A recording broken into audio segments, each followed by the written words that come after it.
bonjour. Bonjour, On est avec Marie Desplechin. Donc c'est moi. C'est vous. Vous êtes auteur de romans et de nouvelles pour enfants et pour adultes, scénariste, journaliste. Et on est là aujourd'hui parce que vous venez de coécrire l'adaptation de votre série Le Journal d'Aurore pour le cinéma.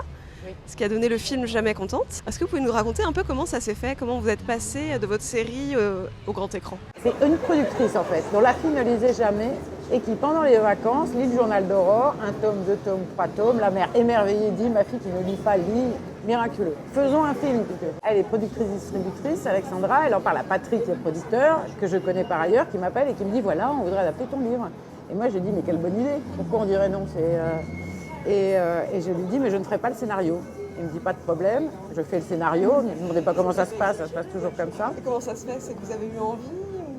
Non, parce qu'il m'a dit: mais si, fais-le, essaie, c'est pas grave, voilà. Donc voilà, j'ai fait une première version avec une jeune femme qui s'appelle Adrienne Guiton, qui est spécialiste des teen movies. Et après, il fallait trouver quelqu'un pour le réaliser. Et ça, en France, ça se fait. Les gens, ils réalisent plutôt les scénarios qu'ils ont écrits, donc c'est pas si simple de trouver quelqu'un qui veut bien faire un travail sur le scénario de quelqu'un d'autre. Et bonheur, chance, miracle, Émilie Deleuze, que je connaissais, dont j'avais vu les films par ailleurs, voilà, dont j'aimais bien, et les films et l'esprit, et accepte de faire le film parce qu'elle a le temps à ce moment-là, et voilà, et on se rencontre, et elle retravaille le scénario avec Laurent Guyot, qui est son co-scénariste, plus encore des personnes, et en fait, voilà, je sors du jeu, parce que ça devient son film, donc je vais pas commencer à me mêler de tout, je sais bien que c'est pas la même chose un livre et un film. Et voilà. Quand vous avez coécrit, qu'est-ce que vous aviez à l'esprit? Parce qu'il fallait garder, j'imagine, l'essence des romans et en même temps C'était très adapter. compliqué, oui, parce que Aurore, c'est pas une histoire, hein, c'est une myriade de petites histoires. Et ce qui est drôle, c'est pas les histoires, c'est les histoires qui arrivent à tout le monde, elles sont super banales, quoi. J'aimerais bien tomber amoureuse, je crois que je suis amoureuse, je sors avec machin. Ah bah pour finir, c'est pas ça. Voilà. L'école, c'est la poisse, les parents, c'est pourri. Ah bah des fois, c'est mieux, mais en fait, non, c'est pas si terrible. Mais ça, c'est pas du tout un film. Un film, il faut qu'il y ait une seule histoire. Donc on s'est dit, sur les 3 tomes, on va prendre juste l'histoire du groupe de rock parce que c'est une convention du film pour ados, c'est super agréable de voir autour de la musique et on a reconstruit l'histoire autour de ça. Donc quand on l'a écrit, c'est un côté un petit peu cruel parce qu'évidemment on voit bien tout ce qui va disparaître. Mais après c'est une autre forme, il faut accepter aussi que ce soit différent. Et pour vous, qu'est-ce que ça apporte de différent quand c'est un film? Bah déjà on voit les visages des gens, moi j'imagine jamais à quoi ils ressemblent mes héros. Ah ouais, c'est marrant parce que je pourrais vous dessiner leur appartement, c'est toujours dans tout ce que j'écris. Je pourrais vraiment vous faire le dessin, je pourrais vous dire comment c'est meublé, je vois très bien où ils sont. Mais la tête qu'ils ont, j'en ai aucune idée, personne. Et dans un film on va les voir, ça devient incarné. Et c'est marrant parce que ça j'en avais parlé à Émilie, c'est-à-dire pour le casting j'ai rien dit. Elle a choisi les gens, bon, au départ j'étais un peu étonnée mais c'est son boulot, elle me dit si tu vas voir c'est vachement bien et c'était vachement bien. Mais pour les lieux, je lui ai dit, fais attention, c'est tel type de famille, c'est tel milieu social, chez eux c'est comme ci, c'est comme ça. Ça me semblait super important. Et ben les lieux, ça ressemble exactement à ce que moi j'avais dans la tête comme type de lieu. Et après, maintenant, c'est les images qu'elle a créées, quoi. Voilà. Et ça vous plaît? Vous vous retrouvez Moi, j'ai vraiment bien aimé. Alors, c'est pas si fréquent, hein. Il paraît souvent les auteurs ils font la tête. Et il m'est arrivé de voir adapter des trucs que j'avais écrits et rien y reconnaître. Après, peut-être que là, vu que vous étiez sur le scénario, c'est ce qui a joué aussi. C'est pas ça. C'est quand j'ai rencontré Émilie. Émilie, elle a eu des gosses aussi. C'est quelqu'un qui a gardé un esprit très vif et elle comprenait très très bien Aurore. C'était exactement elle. Elle avait vécu ce genre de truc, elle en avait l'expérience et par ses enfants aussi. Et quand on s'est parlé de personne à personne, je savais que je pouvais lui faire confiance parce qu'on voyait la même chose. Et quand j'ai vu son film, j'ai bien vu qu'on voyait ça. C'est ça qui me plaît en fait. C'est peu importe l'histoire en fait, c'est l'esprit, il est là. Aurore, elle est insupportable et en même temps c'est nous. Voilà. On ne peut que s'identifier et voilà. Et quand vous avez vu les visages de vos personnages, vous êtes dit que c'était eux? Alors au départ, je vous raconte pas, au début quand elle m'envoie les premiers essais, elle me dit qu'est-ce que tu en penses? Elle était vachement contente d'elle, ils avaient fait plein d'essais et tout, donc elle sélectionne. Et moi je les regarde et je me dis oh mon Dieu! Et après elle me dit cette chose, je pense que c'était le bon raisonnement, je me dis écoute ma fille c'est son boulot, elle sait ce que ça peut donner, et quand c'est que des essais, on ne se rend pas compte, elle va le faire. Et évidemment c'était la position à suivre, c'est ça, c'est bien. Vous avez déjà écrit d'autres scénarios aussi? J'avais participé à d'autres scénarios, oui. Mais pour les adultes à ce moment-là. J'avais travaillé au scénario de Voyage en Arménie de Robert Guézignan. J'ai travaillé avec un réalisateur tchèque qui s'appelle Petr Václav. J'ai travaillé avec une fille qui fait de l'animation depuis des années, qui s'appelle Florence Miaille, voilà, avec qui on a un projet de long métrage qui est en train d'aboutir, d'animation. Et qu'est-ce qui vous plaît dans cette écriture de scénario? Alors rien du tout, j'aime pas du tout. Tu sais, je vous dis, c'est pourri. Parce que quand on écrit un livre, on est super bien, on est tout seul dans sa cuisine, on est le maître du monde. Ça dure le temps qu'on veut, on fait ce qu'on veut, voilà. Le cinéma, ça ne dure pas longtemps, c'est 1h30 à 2h maximum, après c'est fini. Donc il faut arriver à faire tenir un tas de choses dedans, il n'y a pas de place pour les dialogues, on ne peut pas se répéter, il faut qu'il se passe des trucs tout le temps, c'est saoulant, c'est très très contraint. Et en plus, tout ce que vous faites, quand quelqu'un dit bonjour, ça coûte 500 €. Quoi. Dans un livre, vous pouvez faire intervenir 100 000 extraterrestres, arrivent demain sur la planète, voilà, ça coûte rien. Et dans un film, tout est contraint. Donc c'est vraiment une écriture, c'est super technique. Et moi qui ai du mal avec la contrainte, ça me pèse énormément. Après, j'aime bien les gens avec qui je travaille, j'aime ce qu'ils font. Voilà, j'ai envie de travailler avec eux, le projet est marrant, donc allons-y. Et donc c'est pour ça que vous en refaites quand même et que vous revenez à l'écriture de scénario. Exactement. Qu'est-ce qui fait que quand même vous délaissez l'écriture de romans pour en venir au cinéma? Parce que j'ai vu que vous étiez aussi une grande fan de cinéma, vous aimiez beaucoup regarder des films. Bah oui, parce que c'est un mode de narration. Et les séries maintenant. Les séries. Parce que ça réinvente la manière de raconter des histoires. Et la seule chose dont on a besoin dans la vie, on en a autant besoin que de manger, c'est qu'on nous raconte des histoires. Comment vous voulez qu'on vive si on ne vous raconte pas d'histoire? Moi, je peux en écrire une partie parce que c'est devenu mon métier. Mais j'ai absolument besoin d'en lire. Je passe beaucoup plus de temps à lire et à regarder des films qu'à travailler, qu'à produire. Et pour vous, les histoires au cinéma et les histoires dans les livres, c'est la même chose? Je pense que dans les livres, ça ressemble plus aux séries. Parce que la série, on est sur une durée qui ressemble plus à la durée du livre. J'ai l'âge que j'ai, donc de voir arriver les séries, ça a été vraiment... Vous êtes mis dedans, donc vous ne vous rendez pas compte. Mais ce que ça ouvrait comme possibilité de fiction, c'est vraiment formidable. Et après, le cinéma, c'est une forme... Encore une fois, c'est une forme plus contrainte, quoi. C'est plus pur, c'est plus serré, c'est difficile. Mais alors là, en revanche, je suis largement après la licence de cinéma.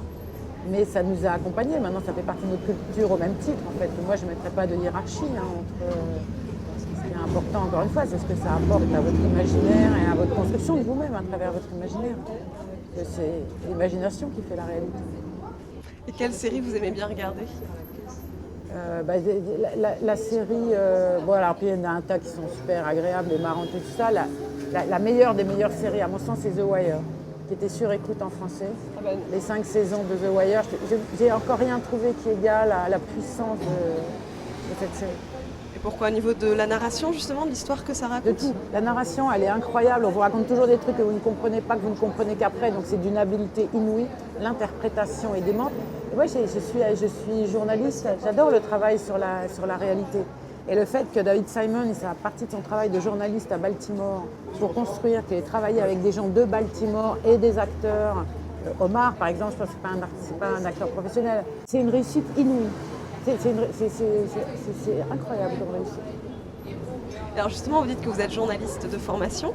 Et qu'est-ce qui vous plaît dans ce métier que vous continuez aussi à exercer encore maintenant? Oui, bien sûr. C'est une possibilité. C'est quand même un métier, c'est dingue. Vous êtes payé pour aller sonner chez les gens et dire « Alors, écoutez mon ami, racontez-moi cette histoire. » Après, vous dites « Je n'ai pas très bien compris, si vous pouviez répondre au moment où... » Et après, quand vous avez la possibilité de l'exercer, et moi, par chance, j'ai la possibilité de faire des choses qui m'intéressent, c'est-à-dire que là où le monde vous intéresse, vous dites « Je vais aller voir. » Je vais aller voir dans cette ville, par exemple, comment ce maire fait, comment il fait son boulot. Et à la fin, vous êtes payé pour ça. C'est royal. C'est un moyen d'avoir accès au monde, de le comprendre. Et c'est pas tout d'y aller, parce que déjà, quand on y va, on cherche un truc et tout. Mais après, quand vous devez l'écrire, ça veut dire que vous devez faire le point sur vos idées. Vous devez savoir où vous en êtes et comment ça s'organise. Et ça, c'est un très, très bon travail pour vous. Je pense que ça vous aide à meubler votre compréhension du monde et votre manière de l'habiter. Est-ce que ça nourrit votre écriture de fiction? Bien sûr, bien sûr. C'est comme dans la vie, tout se nourrit de tout. C'est comme de l'hypertexte, c'est-à-dire ce que vous lirez, ce que vous verrez au cinéma, ce que vous écouterez comme musique, les amis que vous rencontrez, les gens que vous croiserez dans la rue, là où vous habitez. Voilà. Tout ce qui vous intéresse, en fait, il n'y a pas de frontière entre les choses. Tout s'alimente et tout s'enrichit. Il n'y a pas de petits domaines. Et donc dans mon travail, j'ai l'impression qu'à un moment, tout vient se nouer, parce que j'écris est forcément nourri de ce que j'ai fait, appris, compris par ailleurs, de ce qui m'a ému. Parce que vous avez aussi écrit des livres témoignages. Vous avez écrit Dambé, vous avez écrit... La vie sauve. J'ai écrit Sotique pour les enfants il n'y a pas longtemps. Oui, parce que il y a des histoires qui sont dans les livres, et après les gens sont des histoires. Vous savez, c'est un truc africain qui dit une vieille personne qui meurt, c'est une bibliothèque qui disparaît. Et bien, alors, c'est pas tout à fait la même idée, mais il y a des gens qui vous racontent leur histoire et c'est beau comme une fiction. Quand vous entendez le son de leur voix, c'est comme si c'était écrit. Et souvent, ça m'est arrivé de dire aux gens, mais c'est tellement bien comme tu racontes, écris-le. Seulement, c'est pas la même chose. C'est super difficile. J'ai mis très longtemps à m'en rendre compte. On ne peut pas. C'est un travail, il y a une technique. Et quand on a exercé cette technique, on est plus à même de la maîtriser. Et donc, pour tous ces gens dont je vous parle, c'est des gens que j'ai rencontrés. Et je me disais, mais quand ils parlent, mais bon sang, mais évidemment, c'est une scène, c'est un livre. Et donc, ils ont accepté de me faire confiance. Et à ce moment-là, je co-signe les livres. Parce que si moi j'écris, le premier livre, c'était la personne. C'était elle qui avait l'histoire. Donc il n'y a pas de raison que ce ne soit pas 50-50. C'est 50-50. Est-ce que c'est pas frustrant quand on est écrivain à côté de fiction, de là pas justement tout contrôler et que tout vienne pas de vous, parce que vous devez respecter du coup l'histoire et la personne qu'il y a à côté? Mais c'est une bonne leçon. Et la personne, c'est une histoire. En fait, ça change votre regard sur le monde. C'est-à-dire que du coup, vous vous rendez bien compte qu'on voit tout comme des fictions. C'est-à-dire le monde, c'est rien. Le monde, on ne sait pas ce que c'est. Le monde, c'est une espèce de chaos complètement disséminé dans lequel on est précipité avec des outils, des capteurs, les yeux, la mémoire, les oreilles, voilà, toute la sensualité. Et avec ça, on construit quelque chose. Et c'est une construction, c'est une fiction. Et elle s'alimente de ce qui lui parvient comme stimuli de partout, mais aussi de ce qui lui est proposé comme fiction. C'est des modèles, les histoires, c'est des modèles, les films, les chansons, tout ça, c'est des modèles. Et donc, en fait, moi, oui, bien sûr, c'est pas tout à fait le même travail, mais c'est pas si loin. Et après, si jamais je veux m'inventer une bonne histoire ou je sais pas quoi, alors j'écris pour les enfants et là je suis la reine du monde. Alors justement, vous avez commencé par écrire pour les enfants, quand vous avez fait de la fiction, et ensuite vous avez aussi écrit pour les adultes sans pour autant délaisser les enfants. Qu'est-ce qui fait que vous êtes sur ces deux tableaux et que vous aimez apparemment les deux? Écrire pour les enfants, c'est merveilleux. Parce qu'à l'âge que j'ai maintenant, je vois arriver des dames de 30 ans avec une petite fille qui disent « Oh, j'adorais vos livres quand j'étais petite et maintenant on la fidélie ». Et vous savez, la vie quand elle passe, pour la plupart des gens, ils ont l'impression que c'est rien, que c'est du sable, ils n'ont rien. Ils disent « Oh, où tout ce temps est passé ». Et moi je me dis « C'est incroyable, ce temps il est là. Il est dans cette personne qui était une enfant, qui se souvient de ce qu'elle a lu et qui est maintenant elle-même une enfant ». Et à ce moment-là, ça justifie d'une manière incroyablement gratifiante ce que vous avez fait dans votre existence. Après, les enfants, c'est un public formidable. Parce que, d'abord, ils ne se souviennent pas de votre nom, ou alors on leur a bien répété 10 fois. Mais ils sont super francs et jamais méchants. Et s'ils n'aiment pas, c'est genre, il n'y a pas assez d'action, c'est vrai mon gars, il n'y a rien à dire, il n'y a pas zéro action, je suis nulle. Et après, s'ils aiment bien, ils vous le disent avec une gratitude et un enthousiasme qui est vraiment... C'est super agréable, quoi. Voilà, non, j'adore ça. Et j'adore aussi le monde. J'aime me mettre à la place d'Aurore, par exemple. J'aime retrouver mes 13 ans, me mettre sur la prise 13 ans. C'est déjà, l'adolescence c'est dur, mais c'est vachement beau, quoi. Toutes ces premières fois, toutes ces terreurs, tous ces machins surmontés, c'est très héroïque. Vous êtes un peu nostalgique de cette période? Non, c'était les meilleures années de ma vie. Hein. Moi, 14-17, c'est pourri pour un tas de gens, mais moi, 14-17, c'était le paradis de bout en bout, ou presque. Et c'était vraiment bien. Non, mais j'ai pas la nostalgie. Moi, je trouve la vie, c'est marrant tout le temps, quoi. Voilà. Est-ce que vous trouvez qu'il y a peut-être plus de liberté dans l'écriture pour les enfants ou pour les adultes? On n'est pas emmerdé par la critique. On n'est pas emmerdé par le regard de « Ah, c'est de la bonne littérature, ah là là ». On sait bien, dans les enfants, il n'y a pas de concurrence parce que c'est pas une littérature avec tout le jugement. On s'en fiche. Enfin, des gens considèrent que c'est pas de la littérature, c'est l'histoire pour les enfants, donc on a la paix. Du coup, les rapports entre les écrivains, ils sont bons. On peut facilement admirer les autres, être vachement content de ce qu'ils réussissent. Il n'y a pas d'envie malsaine, quoi. On peut se dire « Ah, franchement, c'est trop bien, j'aimerais bien être aussi là ». Là, j'ai lu les derniers Mario de Murat, Sauveur et Fils. Ah, mais je me suis dit, elle est trop forte, Murat. Mais c'est dingue, c'est dingue. Je me dis, si jamais j'arrivais à faire ça. Mais en fait, je ne peux pas du tout l'envier d'une manière malsaine, quoi. Je suis vachement heureuse. Et je vous jure, chez les adultes, c'est pas le même sentiment. On ne se mesure pas à la même. Je trouve ça plus violent, c'est plus brutal. Ah non. Ouais. Pourquoi vous êtes lancée quand même dans l'écriture pour adultes? D'abord parce qu'il y a des histoires qu'on ne peut pas raconter aux enfants de son expérience d'adulte parce que ça ne les concerne pas, ça ne les intéresse pas et tout. Et puis voilà, donc je voulais les raconter, donc j'étais bien obligée de les raconter pour les adultes. Et après, moi, j'aime bien faire les trucs que j'ai jamais fait, j'aime bien pour le prouver, pour dire je sais le faire. Et donc là, je me dis, ok, regardez, je peux le faire aussi. Maintenant, écrire pour les enfants, c'est pas un sous-choix, c'est mon choix. Et quelles ont été les réactions de vos lecteurs adultes? Sur les bouquins que j'ai faits, Oui, sur les livres adultes. c'est très nuancé en fait, il y a de tout.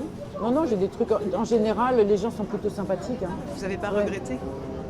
Non, j'ai pas regretté, mais encore une fois, je trouve ça violent. C'est pour ça que j'aime aussi écrire avec d'autres gens, parce qu'on y va à deux. Je trouve ça génial. On n'est pas tout seul, quoi. On peut toujours être pour l'autre, ou si c'est bien, on est à l'abri. Mais sinon, non, j'ai pas regretté, c'est pas ce que je préfère. Une publication de livre d'adulte, c'est pas mon truc préféré. Alors c'est vrai que du coup, normalement, le travail d'écrivain est assez solitaire, mais vous travaillez souvent en Non, collaboration. moi, je rêve de solitude. Si vous voulez, si quelqu'un pouvait s'occuper de mes affaires la moitié de la journée, je serais ravie de me laisser toute seule. Je suis très bien avec moi-même. Mais après, bon, la vie, il y a trop de gens, la vie est trop marrante, il y a trop de trucs à faire, donc je n'arrive pas à être assez seule. Bah écoutez, un grand merci. Oh, bah, merci à vous. En tout Vous cas, êtes on drôlement conseille, gentils, hein. on conseille à toutes nos lectrices vraiment d'aller voir Jamais Contente. Ah ouais, allez-y, je vous jure, c'est bien. Emmenez vos mères aussi. En tout cas, moi j'ai vraiment retrouvé l'impertinence du personnage d'Aurore et c'est très chouette. Ça fait très plaisir. Un grand merci. Merci à vous. Le bruit du popcorn dans le micro. Ça va. Un bruit de hamster.